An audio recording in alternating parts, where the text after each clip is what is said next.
Corey. No, no, no, no, no. What I'm calling for everyone to do is stop the madness. We're not going to affirm delusion, right? Black Hebrew Affirm Israelites will never. delusion.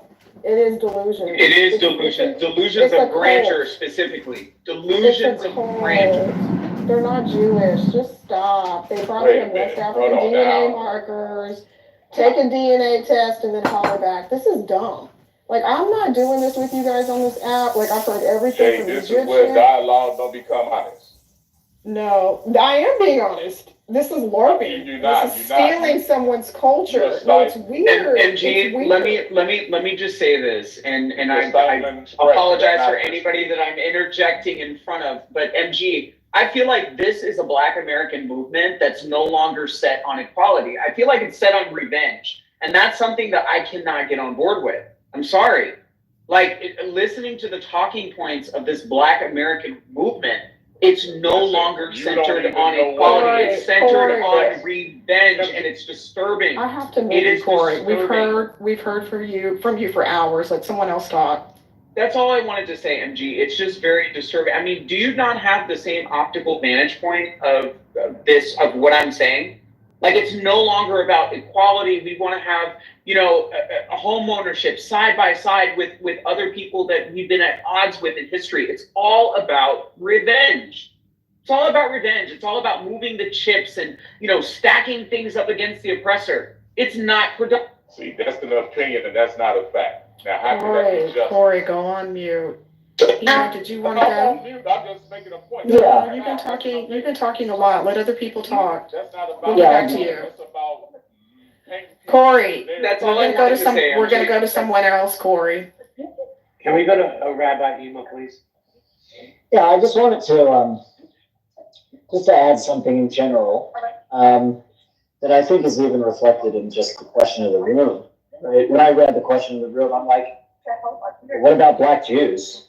Right? I'm sure that's been mentioned before in the room, but I want to recommend an author to read for everybody. His name's Eric Ward, Ward, Eric K. Ward, and his seminal piece is called Skin in the Game. And it's his sort of personal experience of recognizing the following fact. White supremacy wants Black folks and Jewish folks to think that we're different and to fight each other. That's what they want. And they're laughing their ass off. White supremacy and anti-Semitism are linked, right? And in some ways, Jew hatred is one of the linchpins of anti-Semitism that leads to anti-Blackness, right? I'm not centering Jews here. I'm speaking historically speaking, how people become racialized. So the work is to become allies. That's the work, because our common enemy views us the same, right? And they're laughing their ass off, sitting back. Look what we did. We got Jews and Blacks to fight each other. Let's not let them win.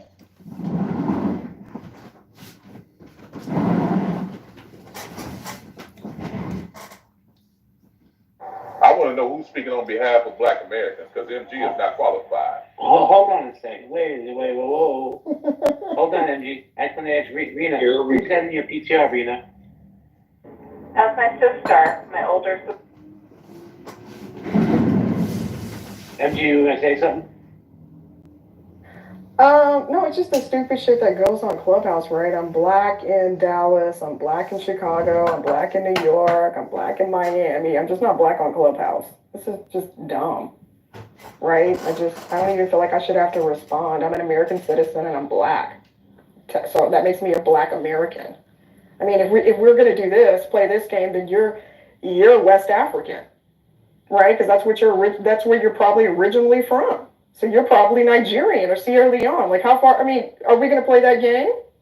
What's the difference? You came from West Africa, I came from East Africa, and Sadly, MG, this is not just Clubhouse. Like, these people are like this in everyday life. what does your DNA test tell you? It probably tells you that you're from West Africa. I'm from East Africa. Next. Next. Jay, this is the reason why we got to have a genuine conversation. Now, you're intelligent enough to know that somebody like me don't fall for that. We're talking about culture, ethnicity. If I was to ask MG about the struggles of I am a United States citizen, so that makes no, you stop. You don't get to tell me to stop in the room. No, you don't, no, you don't get to tell me a fucking thing. You stop. I am Black American. I am Black American, sir. Okay? No. We're gonna move on, because listen, we're gonna move on because you're full of shit and you're not a good faith actor.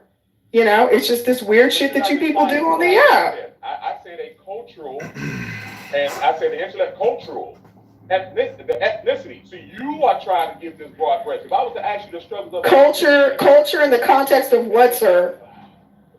The culture in the context, like I'll give you the example. Could you tell us the story of the struggle of a Fannie Lou Hank? Even if you know who she is, let alone, I can go to a whole bunch of. What does that have to do with the price of tea in China? That means that whatever your struggle is in West Africa, I couldn't tell you about it because I'm not West African. I'm East African. Okay. But I was raised in the United States. Yeah, we're not going to do the diaspora war. Yeah, this is stupid. You guys are dumb on here. You using that hot milk. I'm not using that. No, because you're an idiot. This is really stupid. Corey, can I ask you, Corey, I know you get me, bro. I want to ask you a question. And I'm being serious because I'm trying to understand this conversation and I'm a little confused. And I know this sounds stupid, and I admit I'm the first one to admit that I'm dumb. Tell me the difference between somebody that's African American and somebody that's Black American. Corey. The difference would be in two folds. The ancestral lineage, the cultural upbringing is not the same. And that go in your estimation of the experience. Okay, but of her lineage, and I'm not using MG because that's not fair to her. But I'm just saying, and like I said, teach me here. Jay, this is a dumb argument. Like, right when people see me, this is so stupid. When people see me, they're not going to be like, oh, she's Ethiopian, and oh, he's ADOS. Like, white people are not doing that. They just look at all of us and say, oh, you're Black. Like, that's where the conversation is. They're not saying, oh, she's Nigerian.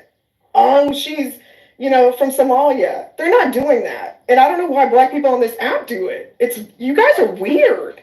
Can I answer that question? Minus the no, we're not going to do diaspora wars. This is boring. No one cares. We don't care. We don't fucking care. I'm not talking to you. Why are you trying to? But I'm talking to you. We're going to move on. Right. But I'm talking to you. And I said we're going to move on. We're not going to center you. You've been talking all day, and we're tired of you. All right, we're moving on. If MG says so, that's what we're doing. And it's her room, too. I'm not just the top left. All the mods got the same power here. So, yeah. The Prolific, how you doing? Please do not go back to the subject we were just talking on. We're going to go back to the room title, which is, Can Blacks and Jews Have an Open Dialogue? What do you think, The Prolific? Yeah, I think Black Americans and Jews should definitely have an open dialogue, and I think it'll be healthy. That wasn't the question of the room. It was whether Black and Jewish people can have a successful dialogue. Whether they should have an open dialogue isn't the question. Wow. Yes, of course we can have the dialogue and we can have it successfully, but it has to be done in an arena that is willing to have it and is willing to understand that it's not going to be easy, and it really needs to be between Black Americans and Jews, okay? And there are plenty of Black American Jews, plenty of Ethiopian Jews, plenty of Jews that I believe Black Americans will be willing to also speak to that might make them a little bit more comfortable. I don't know. I can't speak for Black Americans, okay? But I'm just saying, I think it can be done. I'm not knocking your room at all, Jay. Ever, okay? Okay, but you interrupting when I was in the middle of talking. It's just so fucking rude, man. I get it. This subject means something to you. It means something to all of us. So let me finish a fucking sentence. Eat McDonald's, get vaccinated, drink soda. Jesus Christ. Because what you have to say is more important than what anybody else has to say. The question I want to ask this gentleman who just came to the stage, since he just came to the stage and maybe he needs to catch up, is the prolific. Where does it start at? Because after you, I want to go to Green Living because this gentleman's Jewish. And I want to ask him where the conversation begins. How do we get to that starting point? Because we've been running this room, Avra, since 8 o'clock this morning. And you know what? For the most part, in my opinion, it's been one of the best rooms on Clubhouse in months. In months. So keep your critique to yourself. The prolific, where do we start this conversation? How's it start? I think it could start at, both sides just coming to a common ground with respect for each side and just, start off at how can we help each other? How can we be allies? And how can we, grow and understand each other? I think that's a perfect way to start the conversation. Thank you for that. Green Living, my friend, how you doing? Hey, Seth. I'm great. Heading home and just listening to this conversation, and definitely believe that we can have an in-depth conversation, especially if you're like prolific and you have real intention of wanting to have a real conversation instead of tenure. So, and look, we have been allies in the civil rights movement. We've been allies for quite some time, and there was something happened. I don't know. I'm joking to say, it's like somebody took a right turn at Albuquerque or something like that, and we've gotten off track. But we've been allies. We marched together. We've been through this together. The Klan would have put us both and have killed us together back in the day. So we definitely have a lot to work together on, combine forces on, and be united on, and learn from each other and respect each other. I really believe that. This is an interesting topic. Would you like to chime in? Yeah, why not? Can Jews and blacks have an open dialogue? Well, I don't think the issue is dialogue. I think the issue is goals in terms of orientation. And in my opinion, Jews and black people were, in our nation's history, unified at one time.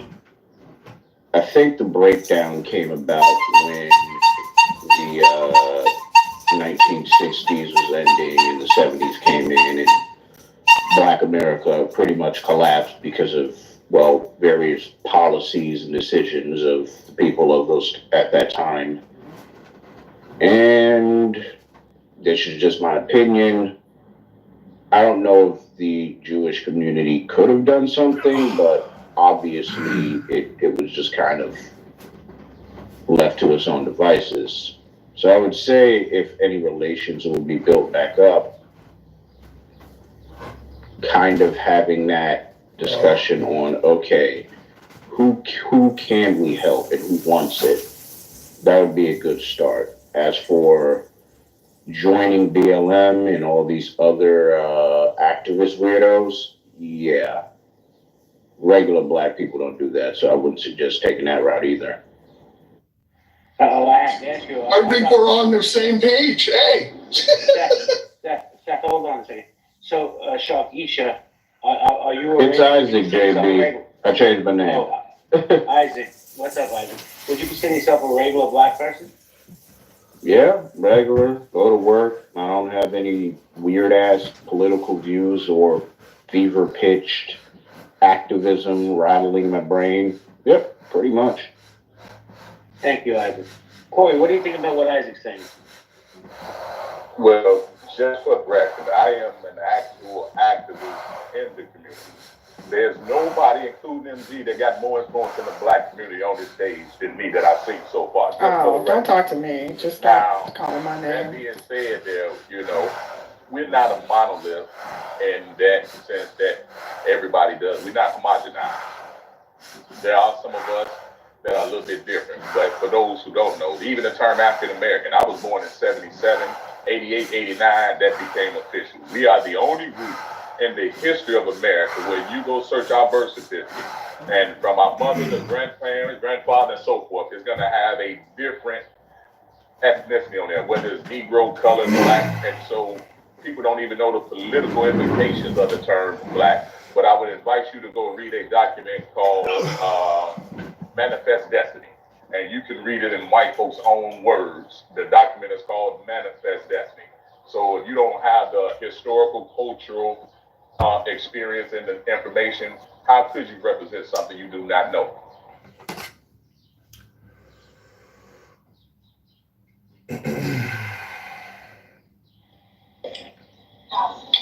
Hi, Roya. Hey, everyone. Finally off the clock. Well, not yet. 5 more minutes. TGF. TGIF. Yeah. Hey, Sati. Hey, Chava. Hey, Dina. Hi, Roya, June. Hey, everyone. Shabbat Shalom. You Shabbat guys. shalom. Shabbat shalom. Well, close enough. Shabbat shalom. Shall we get the shofar out? Shall we start the I'm show? watching the finale of Farmer Wants a Wife, Needs a Wife. So I'll be in and out of the room.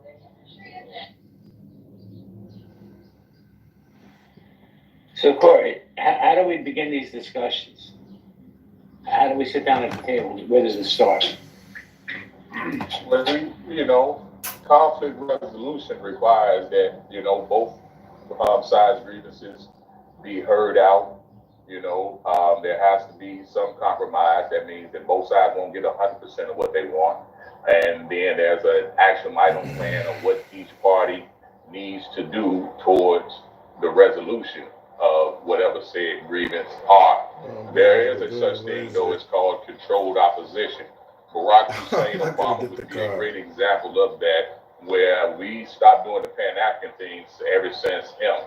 And so everybody do not get to represent our politics. We're not of the same bloodline, and they don't have the same experience, sweat, blood, and tears on this soil as we do to even understand it in depth. And that's no mud throwing, that's actual facts. Black Americans are the most politically divided demographic in the U.S. It's not even a joke or hyperbole. It's just fact. If you look at the politics of Black Americans in general, it's more divided than even Asian groups. Like, there's more unified political cohesion amongst Koreans, Japanese, Chinese, and Filipinos than there are amongst African Americans. So this whole, like, my entire problem with this whole African American problem is like, okay, where's the cohesion? There is nothing that's unified. Everyone's in all different camps. Like, that's the problem. There is no unity because there's no actual goal. That's the actual reason. It's like, okay, if Jewish people are going to have a dialogue, Black people are going to have to understand, okay, what the fuck is the goal? Just saying, oh, we're underclass? Yeah, that's not a goal. That's a youth. Well, Isaac, let me just interject and thank you for your share. And I want to keep it 100 with you, right? What made me think of the title of this room, and I know there's been other rooms like this, but the reason I thought of this room was, and it's just been my experience, not just on this app, but more so in the world now since October 7th, but especially on this app, all the anti-Semitism I'm seeing coming out of the Black community. And that's a fact. I'm seeing so much anti-Semitism coming out, and I can't understand it because my lived experience growing up, just look at Crown Heights, Brooklyn. That neighborhood is 50% Black, 50% Jewish.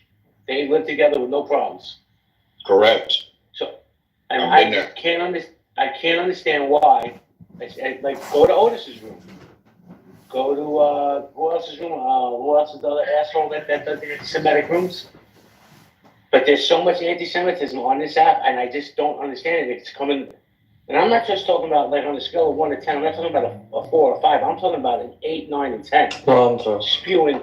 I sorry? see where your misunderstanding may come from, right? But Corey, let me just finish what I'm going to say.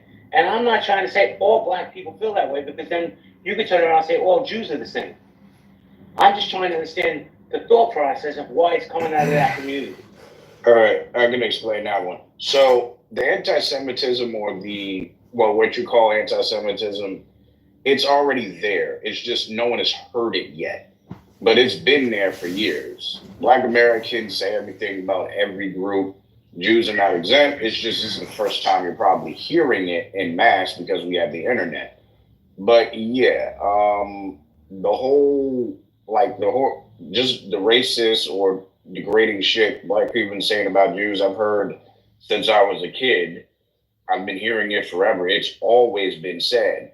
F those cap MFers, they eat weird, blah, blah, blah, fat asses, just the most crazy racist shit you could ever hear. It's been there forever. It's just now people are hearing it and they're like, whoa. Well, now where has this been forever? I think now people are more comfortable saying it because it's been normalized. Well, yeah, this is normalized. Well, I wouldn't say anti-Semitism per se, but just how people speak on the internet, yes. Like everyone's comfortable saying whatever they want now. Like I would agree to that. But the anti-Semitism, like I said, it's been there forever. Listen to me. And I'm not saying anti-Semitism has been around since the dawn of time. Hold on, the prolific. Let me just say this. Anti-Semitism has been around since the dawn of time. But it's always been on the underbelly of society. Since October 7th, it's like they gave out free passes for people to go around and be anti-Semitic, and they wear it as a badge of honor. New York City, they walk around ripping down hostage pictures for no reason. Like, yeah, that's disrespectful. Why does that hostage picture trigger people? Why do people have to go around disrespecting Jewish people just because they're Jewish? How the fuck does that impact your life? Makes no sense to me. So one of the things that I think that you're kind of missing, Jay, is we're not even 5 years out from the Summer of Love. So there is a certain sense of bravado and boldness that still exists to where this particular conflict is coming out. But to the other gentleman's point, these are attitudes that have existed in the Black community for quite some time. And just as Black people are now comfortable in having conversations about, white people and other groups of people stemming from 2020 and also leading up to the preceding years as well, you're now just seeing it spill into the internet. Do you see what I'm saying? That's the only point that he's trying to make. I want to say this as a Black American, right?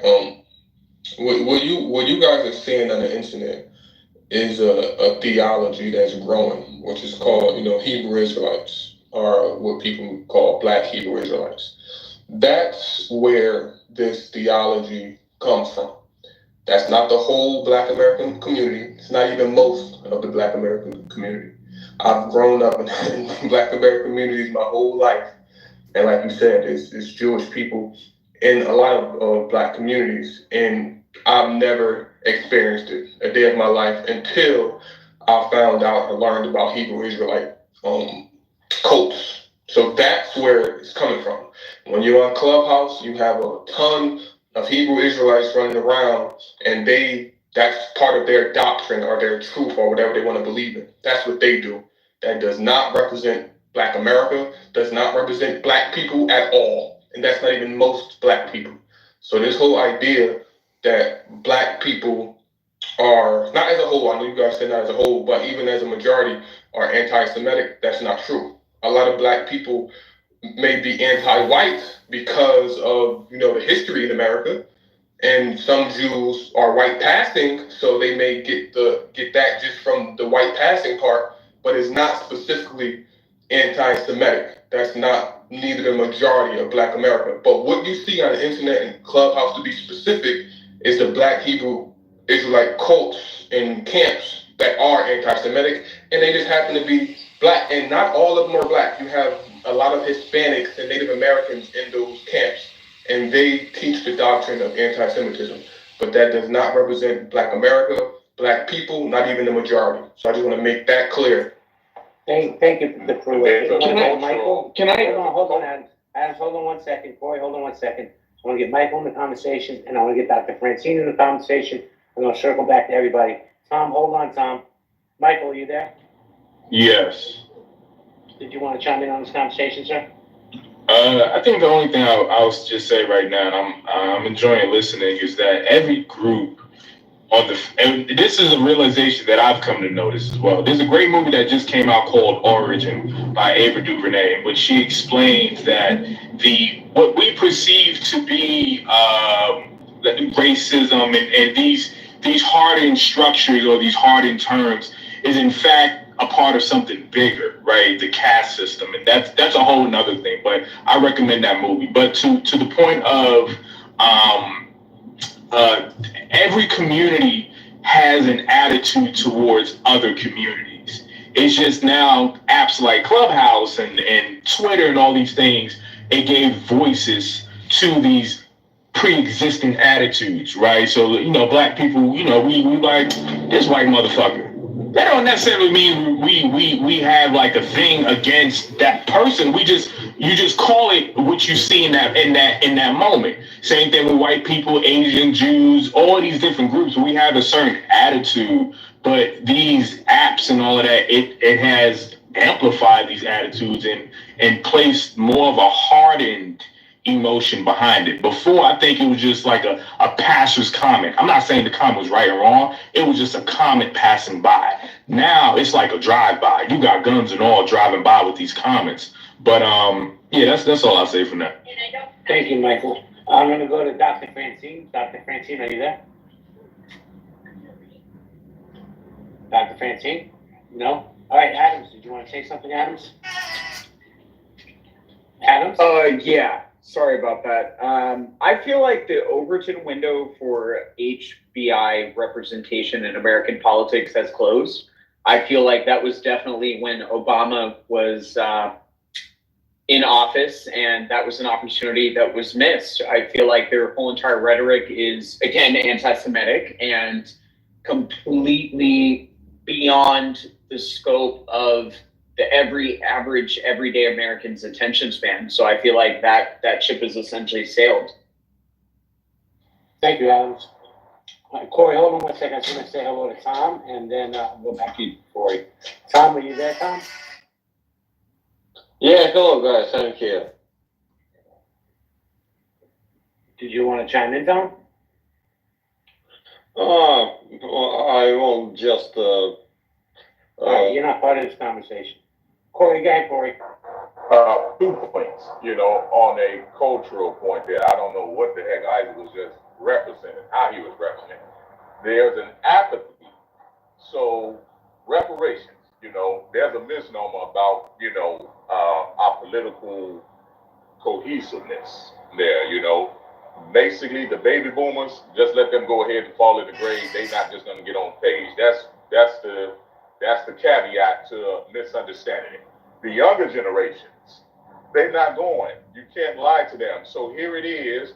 Money come out of thin air, over $5 trillion for COVID.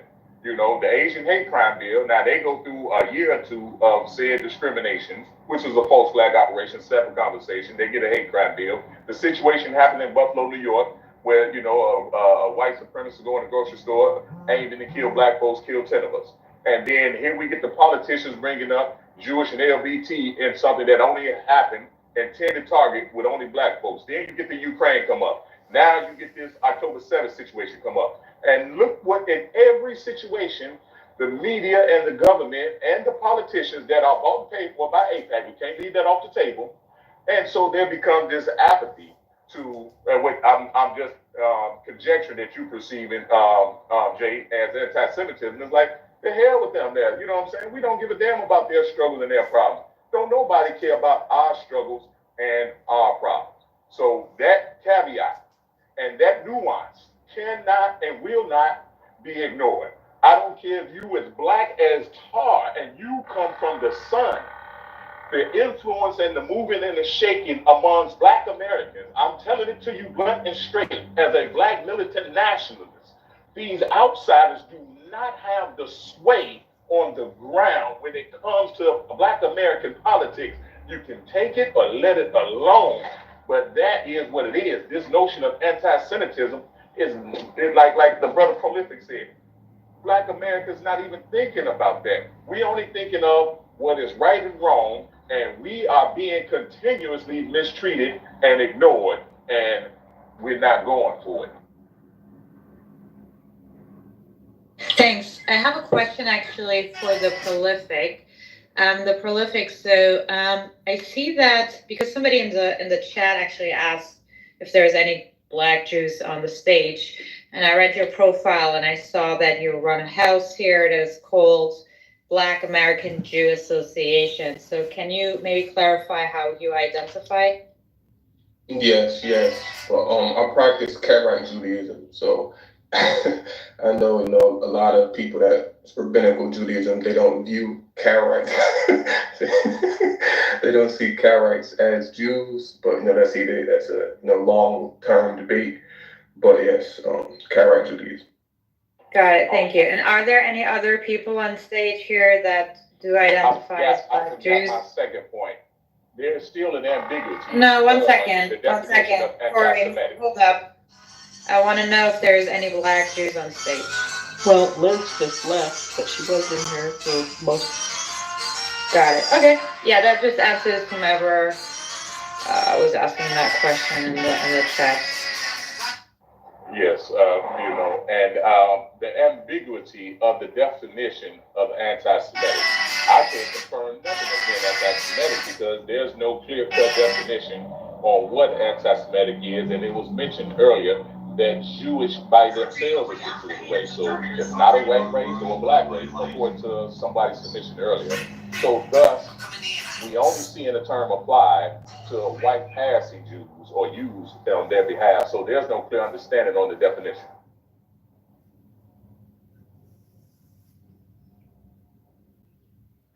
Well, why don't we ask some of the Jewish people that are on stage what definition of anti-Semitism is? Maybe Chava could answer that. Maybe who else is on stage? Rena. Maybe Nikki. I'm sorry, Angie. Rena. Rena could answer that. Yeah, I do have a few things I'd like to say as well. Well, happy birthday. Thanks. So, as a Canadian who has a Black sister, I find this conversation that comes up with Americans always very strange. When I was growing up, my Black sister was not my Black sister. She was my sister, and I was her sister. So that's the first part. And recently, because I actually didn't know much about Black History Month, my ignorance, and MG addressed it. And then I went to her and I said, do you celebrate Black History Month at all? She's like, not at all. I avoid it. So like my entire upbringing with my sister was never a discussion of our skin color. So that's the first part. The second part is I keep getting called white on this app, and everyone refers to this white passing thing, but I keep telling people, like in Toronto growing up, I was never ever able to pass as white because I look ethnic, I look Jewish. People say to me, you look very Jewish, you look Italian, you look Greek. If you're not white, Scottish, British, Protestant, Anglican, they don't consider you white. You can't get into white clubs. There are clubs here that still have a restriction on Jews. They don't say that anymore. They used to up until the 1970s and 80s. But if you're a Jew, you were never considered white. So just coming from a Canadian perspective, having someone who is Black in my family, I'm just putting that out there, but this is also a very American issue from my perspective. I would like to say something to that because the way America is definitely different from other places. In America, Black American has become a separate ethnicity than just the regular term Black.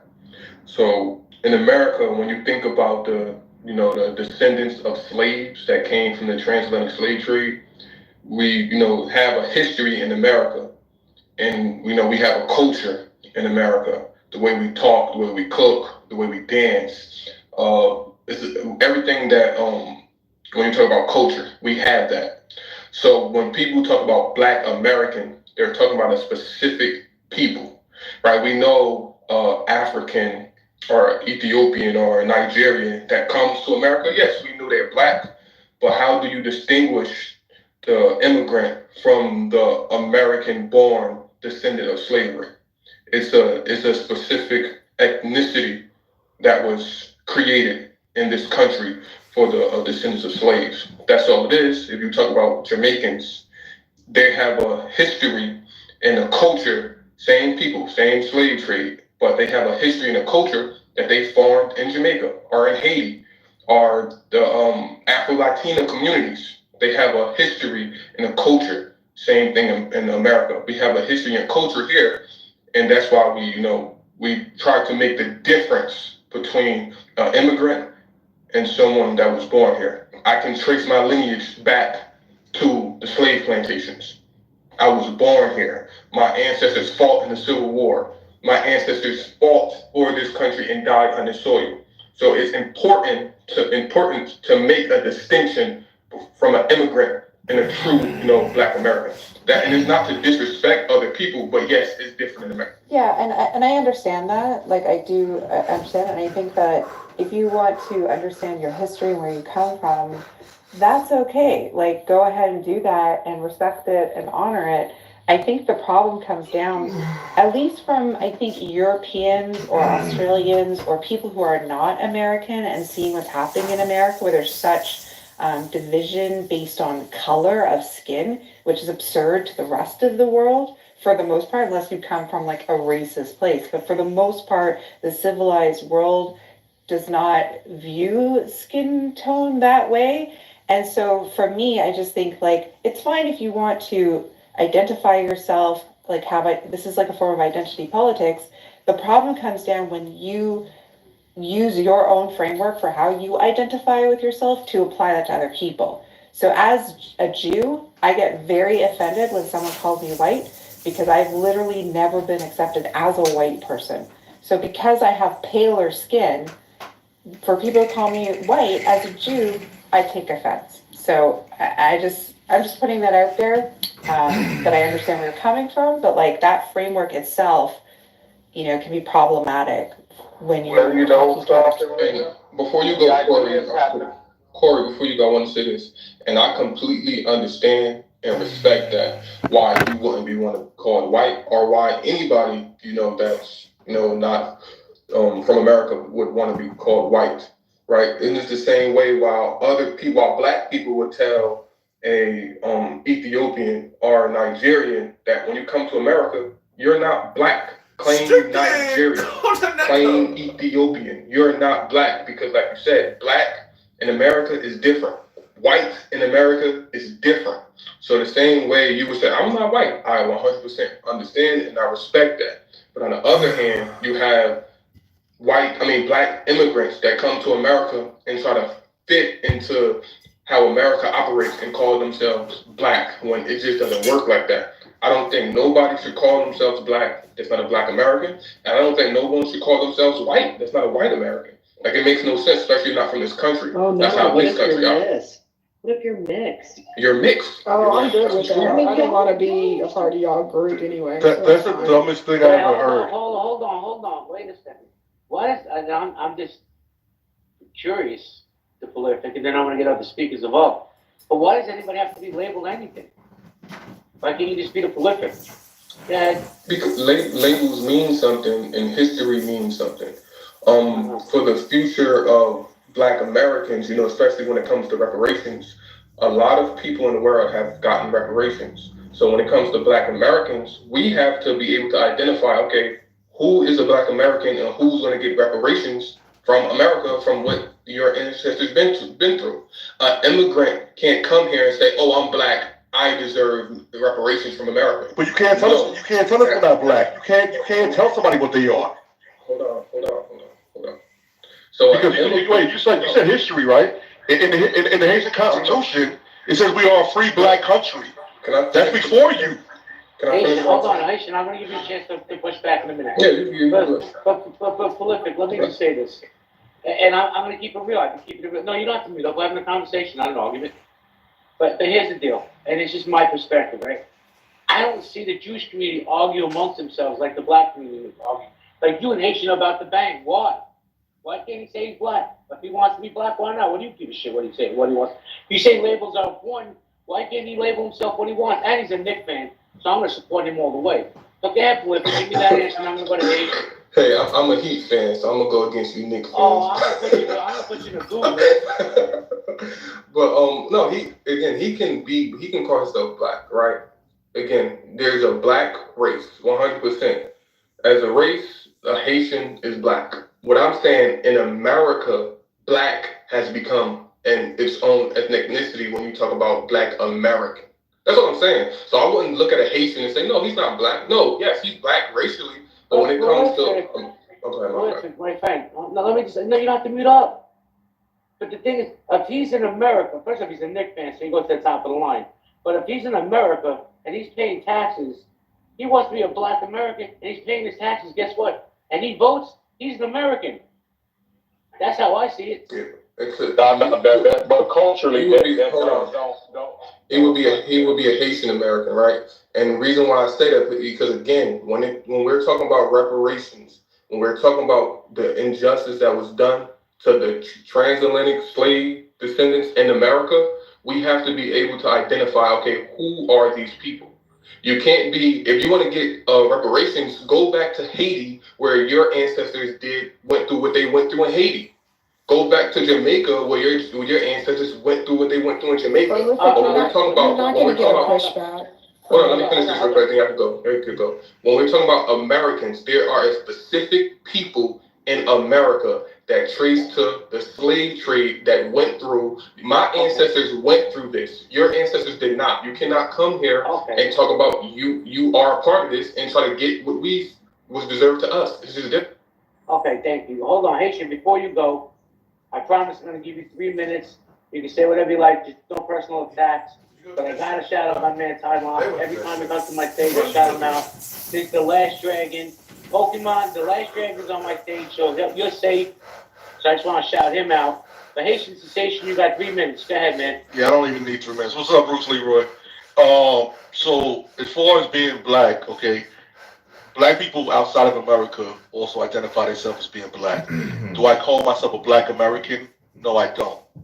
But I'll be damned if anyone thinks they're going to tell me that I'm not fucking black or what to call myself because they're in America. And they think that America, it's the melting pot of everything, and Americans have to say everything. Sound fucking stupid. You said history before. The Haitian Constitution from 1804 states the first free black nation. It didn't say first free black American nation.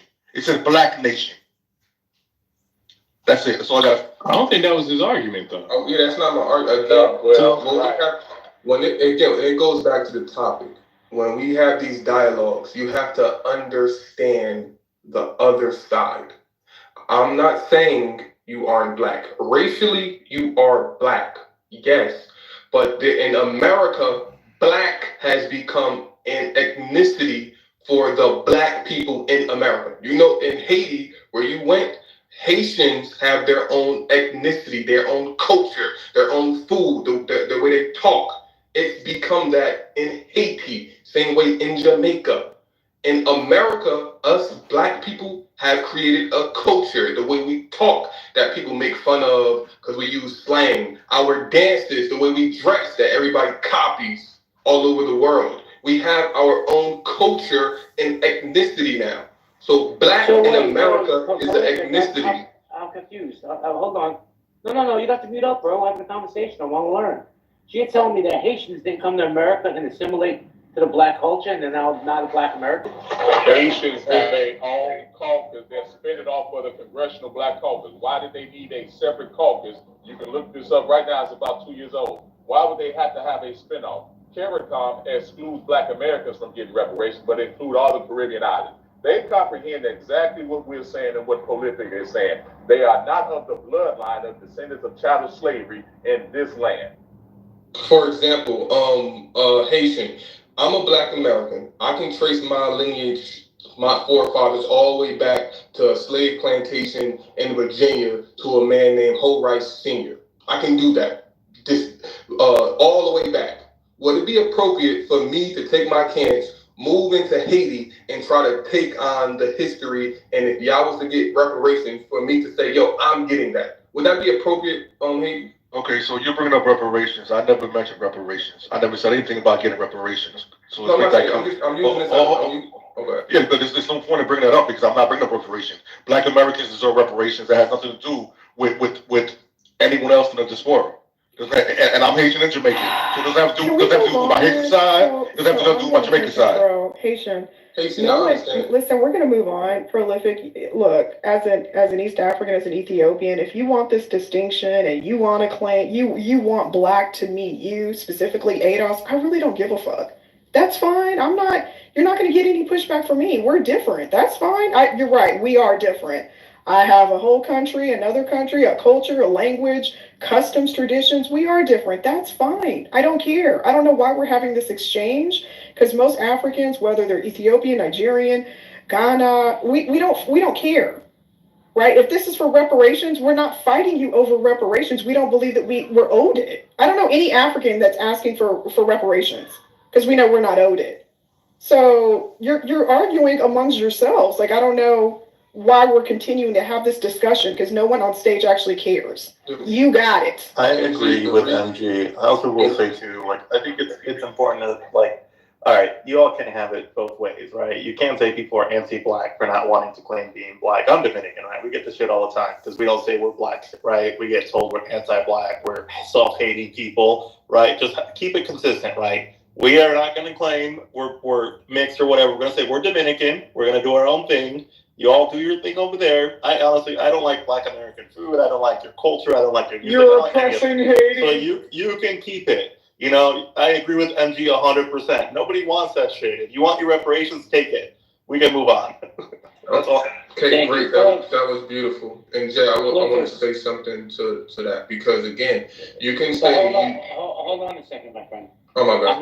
No, it's okay. I'm gonna give you 30 seconds, and I got on the speakers. I have to get in the queue. Okay? So take 30 seconds. I gotta move on. Yes. Everybody likes to say they don't care on all this stuff, but when you want to have conversations and you want to talk about Black Americans, and you want people to respect you. All we asking is, okay, respect us. You don't have to agree with everything, but respect that. Oh no, you guys been disrespecting Africans, but it's all good. But why are you saying you guys? What are you talking about? Well, why are you saying you never? Adolf on stage. I'm not Adolf. Prolific, brother. Day gaslight. But why you never spoke to me? Brother. You never spoke to me a day of your life. Why are you calling me? Prolific, they're gaslighting. It's all right. You don't have to. Okay, so Michael, mind your business. He's a big boy. He can handle himself. Yeah, I got it. I think Prolific and I have been having a good dialogue. Yes, for the record, I'm not ADOS. For the record, I know my African ancestry. I know where I come from in Africa. I love Africa. So y'all can get that out your mind. All I'm saying is in America, my ancestors here started their own culture, their own language, the way we talk, the way and he said he don't like the food. I'm just saying we have something and we have a name for it. You don't have to respect it. You have something, your country, you have a name for it, and I'll land right there. Thank you, Prolific. Me personally, it just seems there's a lot of division amongst the Black community. That's just from the outside looking in. I'm no expert on the Black community. I've never been a Black man in my life. But from what I'm hearing, it seems like, you guys are poking at each other. And I think you guys got to fix your own house before you start worrying about other houses, just my opinion. But with that, I want to welcome Time Out to the stage. Time Out, what's up? What's up? What's up, Relax Dragon, baby? What's happening? That's a conversation. These are the conversations I've heard since I was a kid, and they're all valid. I lived in America. I lived in all over the world. It's just I was identifying a lot with what I think it was Rena. She's here. She's not here. What she said, and I understand Prolific. It's self-prolific. Time out. Let me just say real quick. I'm sorry to interrupt you, sir. But Rena's on stage and it's her birthday. Happy birthday, Rena. Happy birthday. Yeah, yeah. Yeah, this is the thing, Jay, it's kind of upsetting to a certain degree to hear these things for so many years growing up in and out of America, because a lot of the times people, they create these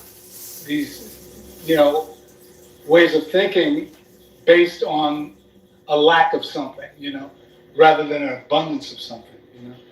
And I just like to see us create something together as a human race and fight for that.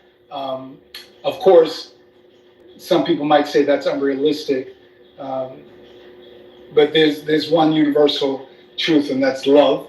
And the more we find the things that are in common in love, the more we'll have harmony amongst each other. It's natural for people to fall into tribes. It's unnatural to hate another human being. So that's all I have to say. Well, time out. Let me just ask you a question real quick, if you don't mind, sir. In other places you lived outside America, did you see such racial division as you do in this country? No, not at all. I mean, it's funny, Rena was talking about black, the term in other countries, it's like Fred the Hammer Williamson was a big star in the 70s, it's black exploitation films, and he lives in Italy, and he goes, time out, they don't call me a black star in outside of America. In America, they label me as black, This has nothing to do with what you were saying, prolific. This is just in general. I'm sorry, Jay, I missed the question. It was something I was trying. It's okay. The question was, in other places you lived outside of America, what was racial division as prevalent as it is in America? Right. When I first moved to Italy, I was about, 10 or 11. I got a fight with an Italian kid because we were playing a pinball machine. But I wanted to play pinball machine. I was outside the house. My father let me go out. And, at that time, I didn't speak Italian. So I ended up in this pizza shop where I saw these other kids. And there was one kid that was an asshole. And he was making fun of my hair because I had an afro. And when we were fighting, he wasn't saying, it was nothing about me being black or anything like that, He had nothing about that at all. It was just a kid picking on another kid. It's like if I was wearing some funny pants, we would have gotten in a fight about that. So it wasn't about the color of our skin that, was the big deal. And then when you come to America, that is something that is perpetuated between races here in America. And it's understandable, like I think Prolific mentioned that, in this country we had slavery. That's good, but it's good that you find your own culture, right? What's ugly is that you're referring to something ugly, and it's not working in the big scheme of things, In the big scheme of things, it's what is your attitude and how much can you let go of your expectations and drive your character into another human being in such a way that they just are enamored by you, or at the very least respect you. And that you can be part of any tribe, really, to a certain degree. And that's all I have to say. Man, time out. I love you, man. You were my hero growing up. And I mean that. So, guys, I have to go. My grandson's lacrosse game is more important than us sitting here arguing. So, El, Roya, Hava, Kelly, Rena, MG, you guys want to keep the room open? I'm here. I'm here. Okay. I'm just settling in for my Friday evening. I'm here. I find that hard to believe. But I just got snuggled up and ready for Clubhouse. All right, guys. Hey, Jay, and we can set up that debate with Brent and we can cover, the historical and intellectual events and unpack it. I'll reach out to Brent, and we'll set it up and You got the big mockers of the house in the room on stage right now. You got Roger and Kelly. You guys in great hands. I'll see you guys later. Awesome. Hey, MG, can you please put me in the queue? Yeah, MG, can you? for sure. We'll put you in the queue. I just wanted to respond to Tamak real quick. First of all, I loved what you said. I loved your share. What I really loved and appreciated, I don't know, it kind of went over our heads a little bit, but you mentioned the human race, and I so loved when you said that, because I truly believe there's only one race, and that's the human race, and everything else is just labels we humans put on each other to divide ourselves and divide and put each other down. So I love that. And then you also shared something about being in Italy, and it didn't really matter over there as much, what skin color you had until you came here, and then it all became, that mattered more. And not that there is no racism in Europe, of course, there's racism all over the world, unfortunately. But I have to say, as a Jew growing up in Europe, in Germany, out of all places, I had a very similar experience. We didn't distinguish as much. Nobody dared to call me white there. There's no box to check white, other, black. We don't have that over there. Until I came here, and I was kind of forced into the white category until I realized, no, hold on a second, I'm not white, and I don't want to be pushed into that box. And I think a lot of people don't understand why Jews get so triggered when they're called white, or when they're asked, well, you're white passing, or what's the problem? You're not black, so what are you? And part of the reason why we get so triggered is that, we were forced out of our ancestral homeland, many years ago, hundreds of years ago, and we scattered around the world, and we settled in various different places. And unfortunately, as we know in history, places weren't very nice to us, and we were discriminated against. And we know in most recent history in Germany culminated in the Holocaust, and the Holocaust was exactly about Jews not being white, and the crazy Nazi race theories. Jews were basically labeled a subhuman, non-Aryan race. And so it is very triggering, hence, for Jews to be labeled white. And then, also in America, in Charlottesville, the people that are walking around screaming, Jews will not replace us, the white supremacists, guess what? They don't want black people to replace them. They don't want Jews to replace them. They're marching and yelling and are hateful against Jews, just as they're against black people. So it is very, very triggering. Not to say that a lot of us Jews are also coming directly. Like I'm Persian. Like I grew up in Germany, but my ancestors are from the Middle East. So that's just a side note, because I see a lot of comments also in the chat. So I really appreciate your share, Tamak, because once I moved here to the US, I was forced into a category, but we're all human, and let's humanize each other more. Chava. Rob, I got a question for you. Wait, hold on. I want to support what Chava's statement real quick. So Chava said something very important. She said that Chava. She said that Jews were labeled subhuman. Black people were labeled subhuman. In India, the untouchables, they were labeled as subhuman. In many different cultures, in Brazil, right? They're the Amazonians that are labeled as subhuman. There's an issue that is beyond racism. And there's a great movie that I just said that's out called Origin by Ava DuVernay, that's based on a book called Caste, The Origins of Our Discontent. And this book premise presents that racism isn't the issue that is plaguing the world the way we think it is. It's the caste system, a society-wide system of social stratification characterized by notions such as hierarchy, inclusion and exclusion, and purity.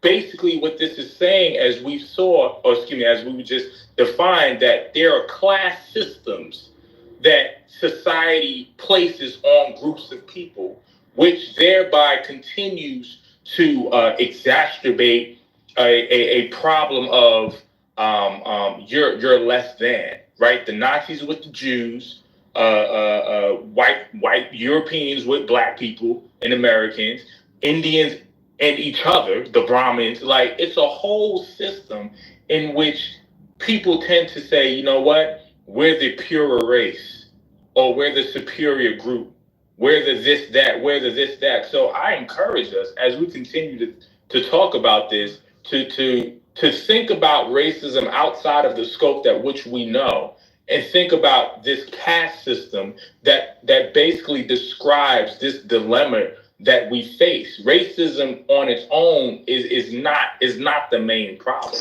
It's this idea that we all live in this caste system around the world. Michael, but what was the?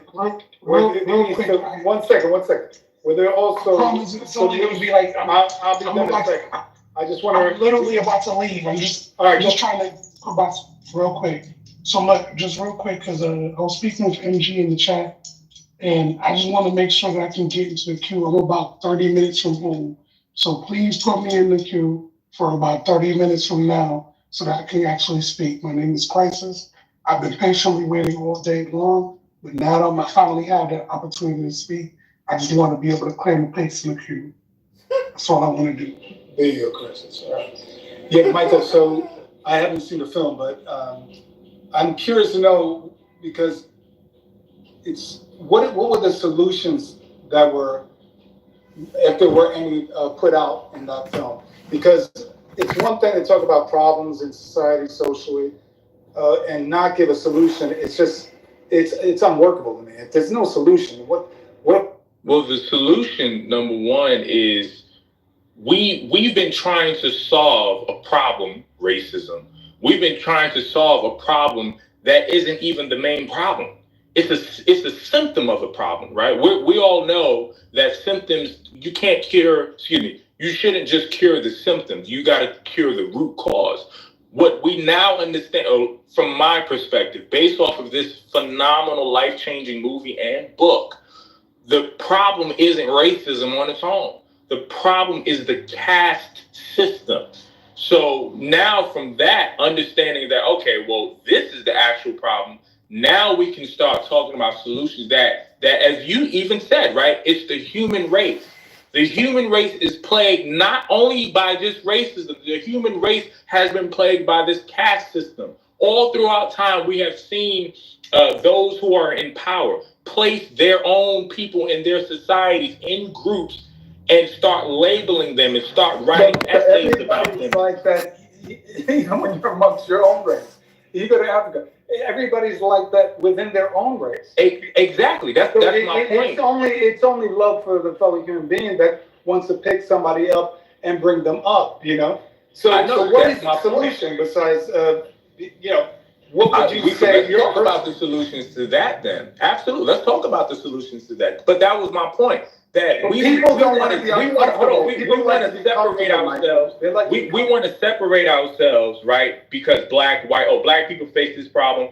Oh, Jews, y'all don't have to worry about this. Oh, Jews, this is your problem. Black people don't have to worry about that. Indians, this is your problem. We don't have to worry about that. No, we all have to worry about it because it is part of the same problem. So solution is one, understanding that it is all part of the same problem that is not based on skin color.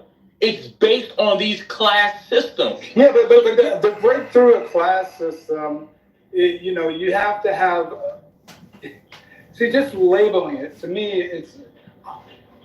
I would personally say, okay, I can see that. I could see a class system, right?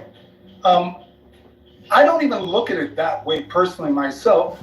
I just look at it as I want something, right? And I'll have my integrity intact on the way and journey forward to hitting that target of something I want. I don't look at it as a them versus me, that's just me personally. And I've had quite a bit of success, you see. So, I still want to have more success, and I'm still open to learning new things. I just think that I don't see them an adversary out there, that they are the haves, I'm the have not, if I don't make this much and I'm not their color, or do you understand? So because I can take myself, throw myself anywhere in the world and that classism exists, and I want to come to someone and give more than I take. I'm going to swing in here just for a sec. Tomo and Michael, I appreciate the dialogue that both of you are having. I'm wondering whether we could actually swing the context of that back to the actual topic itself and see how that narrative could work in. In the meantime, Definitely. Yeah, great, okay. But just before maybe we do so, Crisis has been really patient, so just want to welcome. Yeah, it's good. It's just that this is related. It's really related to what we're talking about. It's Jews and Black folks, but yeah, absolutely. Crisis, if you're there, it'd be great to hear your voice. He just mentioned that he to get back to him in half an hour. That was like about 5 minutes ago. So we will circle back to. Hey, Roland, real quick. Yeah. I don't know if it's been stated yet, but I think we should take a look at the possibility that it's not about race and maybe it's about the caste system. Maybe Michael could tell us about that. Yeah, Roger. As I Thanks, explained, it was a new film that I watched that opened up my mind, especially as a black man. No, I'm just saying. I'm going along with the joke, but yeah, it's a great film. Man, that's leaning in way too hard. By the way, Chava, that was, I really appreciate your share, Chava, thanks. Stop it. For everyone, it's Chava. Stop trolling. The Rohan. Whatever, bye-bye. Whatever, bye. But thank you. Whatever, bye. Oh, sorry, my bad. The Rohan. Rohan is his name. Anyway. But there was something that you had mentioned that the context of American history, you may not be aware, but when you say that there's only one race, there's the human race, that doesn't fly for Black Americans, because to this very moment, they still have us written in the Constitution as 3/5. Another caveat you may not be aware of, that there was Jewish people that was not only a part of the Ku Klux Klan, but also fought on the side of the Confederate and said and swore that they would rather die than not fight to preserve slavery. So those caveats in history we don't forget none of that. So are you in line with prolific? Are you in line with prolific? Hang on, time out. Yeah, well, Jay invited me. What's your name? Rohan? Yeah. Jay invited me. I'm a guest. Just find I'm a guest of Jay. Let me just ask my question. Well, Relax. Hang on. No. Okay. Look, thanks. Okay. Appreciate it. Thanks. All right. So, Corey, you bring up some interesting ideas. I don't know about that, but have you checked out the link at the top? By any chance? Let me open it up now. Look, I mean, you're full of facts about Jews, and I'm just wondering whether you know anything about the topic that we're talking about and the link. It's actually, look, I'll give you a little bit of a background to it. So my experience, okay, is as a man living in Australia, coming into this dialogue about race and so forth is something that's quite an anomaly for me. And I don't see this conversation happening anywhere near as much in Australia. But whilst I've been on this app, I and many other people have been subject to anti-Semitism by a variety of different groups and people, white supremacists, KKK. We've even had neo-Nazis on here, Nation of Islam, a whole swathe of them, and also the Black Hebrew Israelites. Hate and more hate, room after room, week after week, month after month.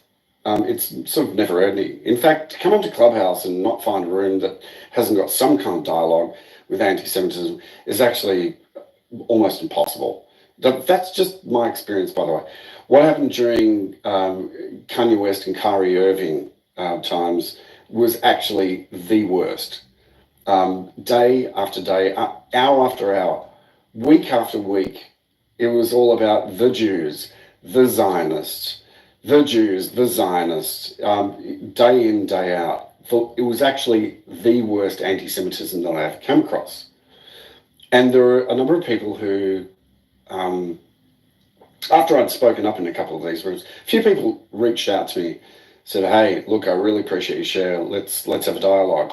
We ended up having a dialogue, and I could not understand it, and thought, well, hang on. And they pointed out, well, in America, Jews are actually quite supportive. When I say Jews, there were individuals and groups that are actually very supportive of Black Americans. And I dived into a little bit of the history of it. And collectively, we got together this, a collection of articles that we found over the internet, historically, showing that the blacks have actually been supported by Jewish individuals, philanthropists, activists, and so forth, from ranks within the Jewish people.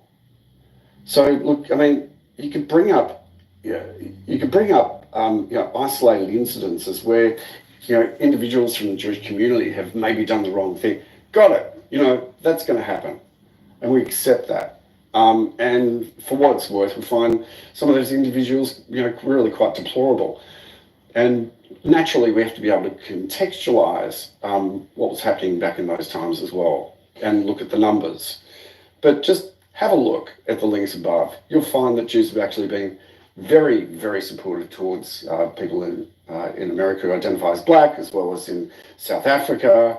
There's a plethora of examples there for you. So maybe just put that into context. Yeah, Thanks. I'll land there. Yep. Okay. Follow.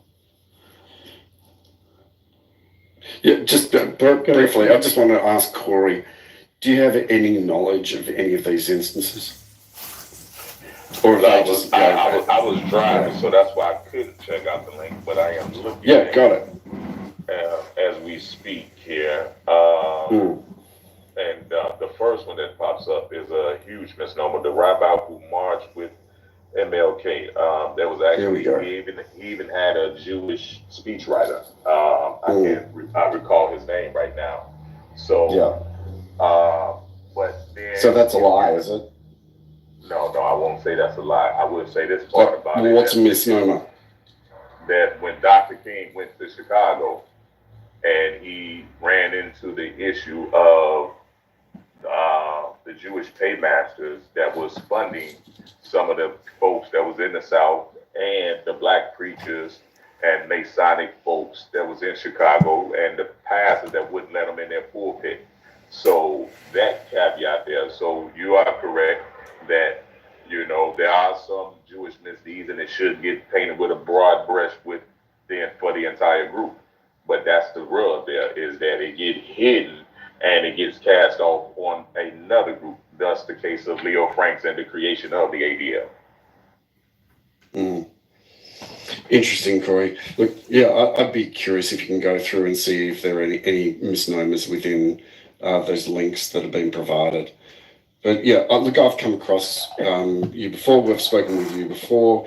You tend to be able to come up with tidbits and ideas that are very much about cherry picking and painting Jews in a bad light. And that's just my experience of you. I'll chime in real quick. Yeah, I think. Yeah, David, go ahead. Yeah, no, I think the dialogue here doesn't really address the. I think what the rub with a lot of the black community is a lot of the statistics that mark the culture in this country. I mean, they're incarcerated in greater numbers. They have a greater percentage on death row. Dropout rates. There's a lot of socioeconomic things that continue to haunt the community today. And if we were to juxtapose that with how the Jewish community, other minorities have not necessarily suffered the same indignities the black community suffered, and the lack of progress that they haven't been able to enjoy at the levels of, the black community in America, I believe, represents 60% of the population. might be more. The Jewish population in America, I think about 3%. As a percentage in per capita, what's that? 2%. Okay, 2%. But you see the level of, I mean, Norm brought it up in the room earlier today. He talked glowingly about the number of Nobel Prize winners within the Jewish community, which is outstanding, which is phenomenal, given the level of history of anti-Semitism. But the level of success and the strivings that haven't necessarily rewarded the black community in this country is a glaring example of how these issues become very, what's the word? The rub is that they want answers. They want to understand this, right? You want to talk about the way that the racism's framed in America. You go back to the early beginnings of the cinematic industry of the birth of a nation, right? You want to talk about how America was able to promulgate these ideas of race, class, continuing the idea of inferiority through cinema, through comedy, black minstrelsy.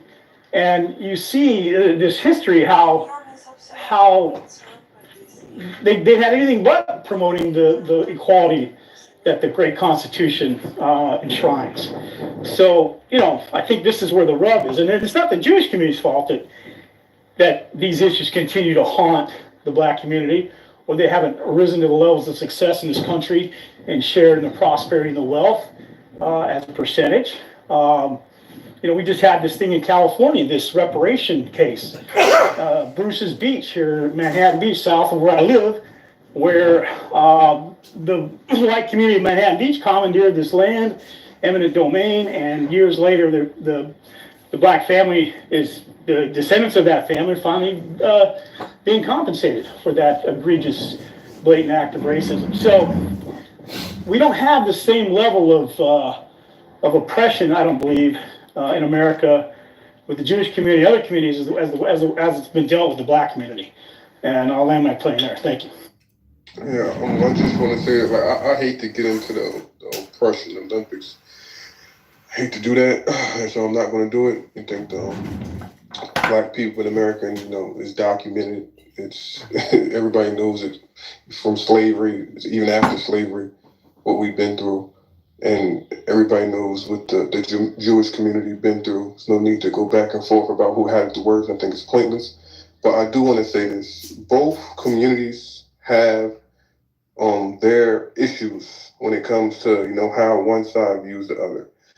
I've been in rooms where, and again, I only experienced this at Clubhouse. I never experienced it in real life. But I've been in rooms. Soon as I get on stage and start talking, they look at my bio and they automatically think I'm a Hebrew Israelite. He has Hebrew in his bio. He's talking about the Tanakh. He must be a Hebrew Israelite, because every time they see a black skin speaking about Torah, it has to be a Hebrew Israelite. And it's a lot of anti-black from certain people in that community. And it's the same thing from my community. They view Jews as like the lady was saying earlier. They view Jews as white people, so they go and they have an issue with Jews and don't even know the history. So again, it's both sides. But can I ask you a question? Do you mind? Sorry to interject. When you say your community, what do you identify as your community? I'm a black American, so I'm speaking for black people in America. Got it. Okay. And the relationship between you and the Hebrew in your profile? Because, every time I come on stages, certain Jewish people will see that and assume that I'm a Hebrew Israelite. So that's why I said that about the Hebrew in my Bible. Got it. And that's why I'm asking you some questions to be able to clarify. Yeah. What's your relationship to, I guess, the Hebrew in your profile? I practice Karaite Judaism. I'm a Karaite Jew. Got it. Okay. Thanks. Appreciate it. Ron, sorry, we went over this prior. I don't know if you were in the room or not. I asked him the question already, but thanks for clarifying again. Thanks. Yeah, appreciate it, Prolific. Yeah, no problem.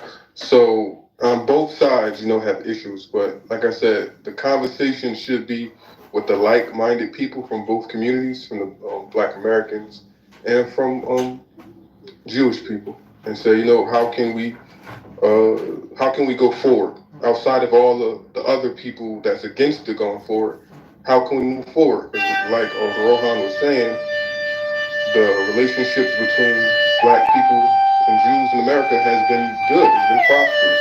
Even till today, you know, hip hop, a lot of black people and Jewish people make money together as friends. You know, so and through history, civil rights, you know, all of that. So we have a good history. I don't think we should let, you know, new groups that's popping up with that's black, you know, and on the other side, you know, let us get away from that history and that good relationship we have. I think it's about moving forward. But that's all I want. I really appreciate what you're saying, and also where you're coming from as well, Paul. I think where I get feelings of being disturbed is